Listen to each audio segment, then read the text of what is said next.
She thought she was just adopting a child. Then she discovered the truth. Karen Sanders never imagined her retirement would begin this way, standing in the doorway of her home, facing a little girl she'd never met.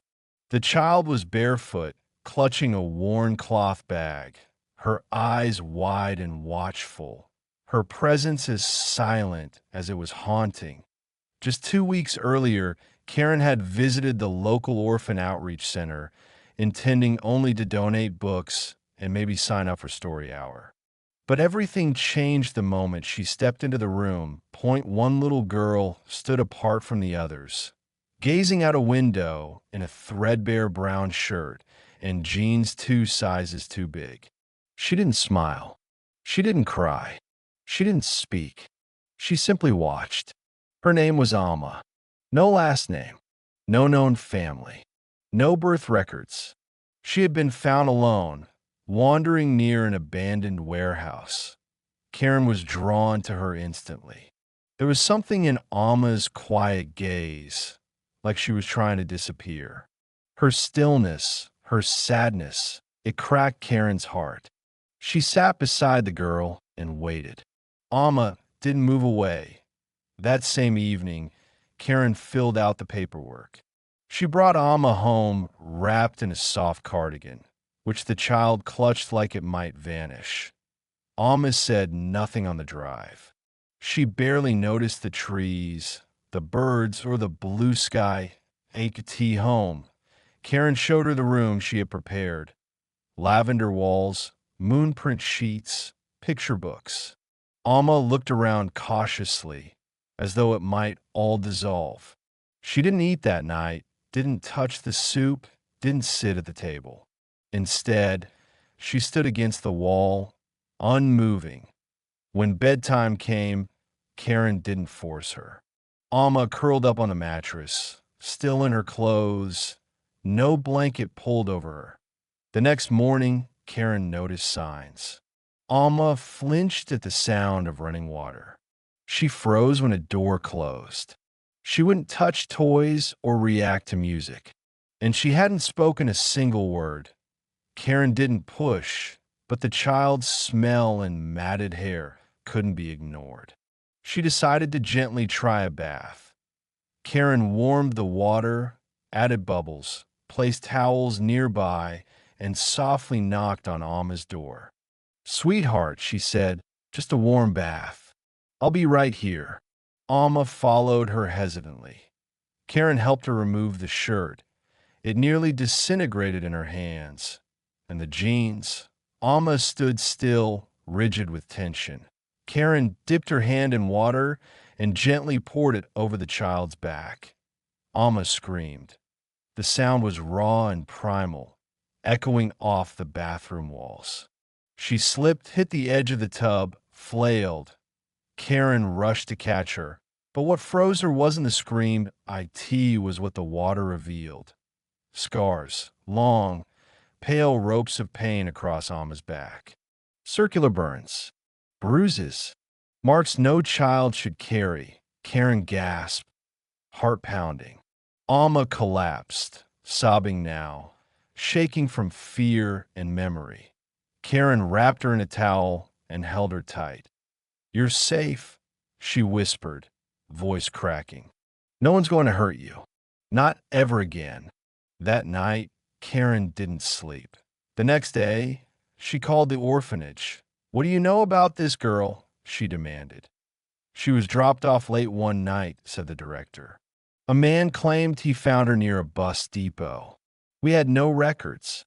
Did anyone examine her? Did anyone even look in her clothes?" Silence. We were overwhelmed. She was quiet. We didn't think. Karen hung up. She knew now. Alma hadn't just been abandoned. She'd survived something. Something horrifying. Over the following days, Karen adjusted everything. Sponge baths with a cup. Pajama ama shoes herself. No loud sounds. A trauma-informed pediatrician confirmed her worst fears. These injuries, the doctor said gently, were intentional. Repeated. Karen's heart broke. Still, Alma didn't speak until one day, while coloring at the kitchen table, she paused, touched her shoulder, and whispered, "Hot."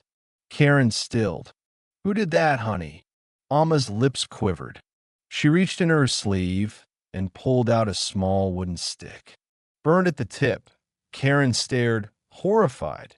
She checked Alma's small cloth bag, the one she'd arrived with. Inside, a crumpled note, a doll's button, and a torn sketch of a woman's face with no mouth. The note read, "Hold her. Mark her. She is property." Karen felt sick. This wasn't just trauma. This was ownership. Branding. That night, Karen dove into research. Old reports. Missing children databases. Then she found a 6-year-old case. A child trafficking raid at a remote farmhouse. No charges filed.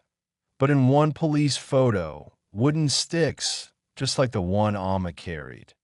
Karen printed the article, and the next morning, she went to Martin Rhodes, a journalist known for exposing hidden abuse. "I need you to see this," she said. Laying everything out, he listened. He believed her. Together, they contacted authorities. A new investigation began. Alma, once silent, started speaking, one word at a time. "Red truck," she said. "Big man." She drew rooms with no windows. Children in lines. Water. Screaming, and others came forward. 3 children in different cities. Same scars. Same stick. Same words. "She is property."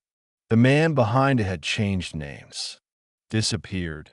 But now, they had enough. One morning, as Karen and Alma ate cereal, the phone rang. "He's been arrested," said the officer. Thanks to Alma. Karen turned to her. "He can't hurt you anymore." Alma stared, then whispered, "Good." 3 months later, in court, Alma stood beside Karen.